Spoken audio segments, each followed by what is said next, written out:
abandonar pai, mãe e filhos.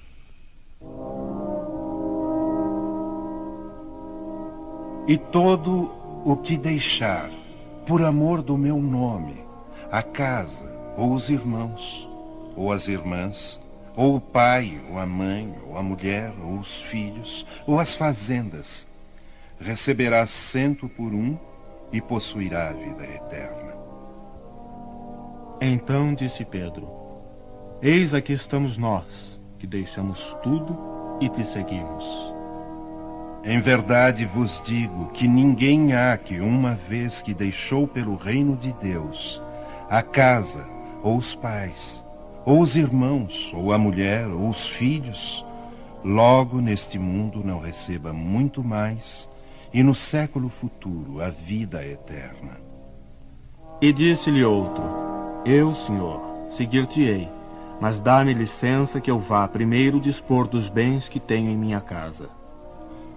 Nenhum que mete a sua mão ao arado e olha para trás é apto para o reino de Deus.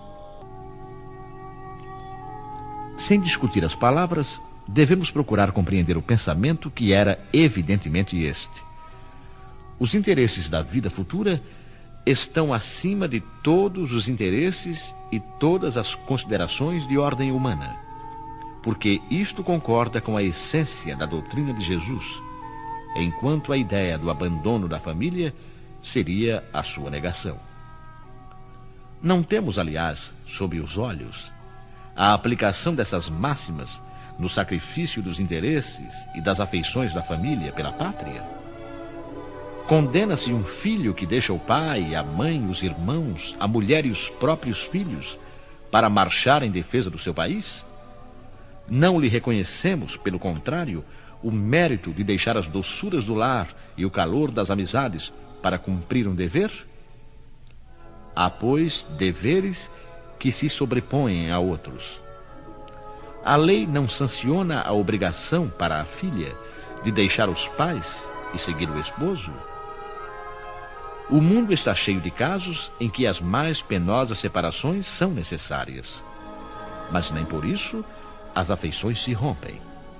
O afastamento não diminui o respeito ou a solicitude que se devem aos pais, nem a ternura para com os filhos.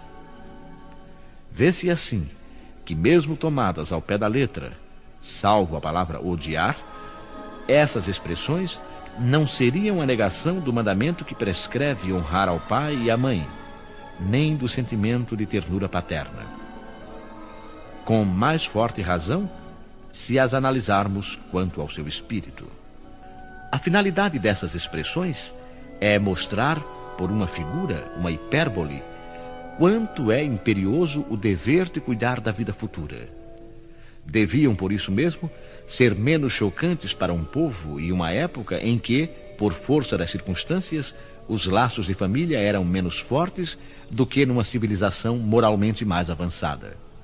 Esses laços, mais fracos entre os povos primitivos, fortificam-se com o desenvolvimento da sensibilidade e do senso moral. Aliás, a separação em si mesma é necessária ao progresso, e isso tanto no tocante às famílias quanto às raças. Umas e outras se abastardam se não houver cruzamentos, se não se misturarem entre si.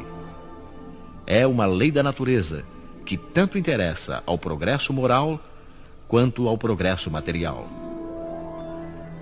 Encaramos as coisas na Terra apenas do ponto de vista terreno.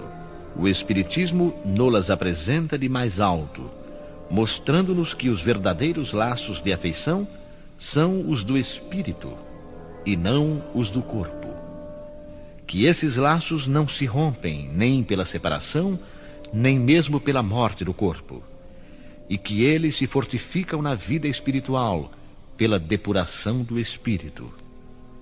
Consoladora verdade que nos dá uma grande força para suportar as vicissitudes da vida.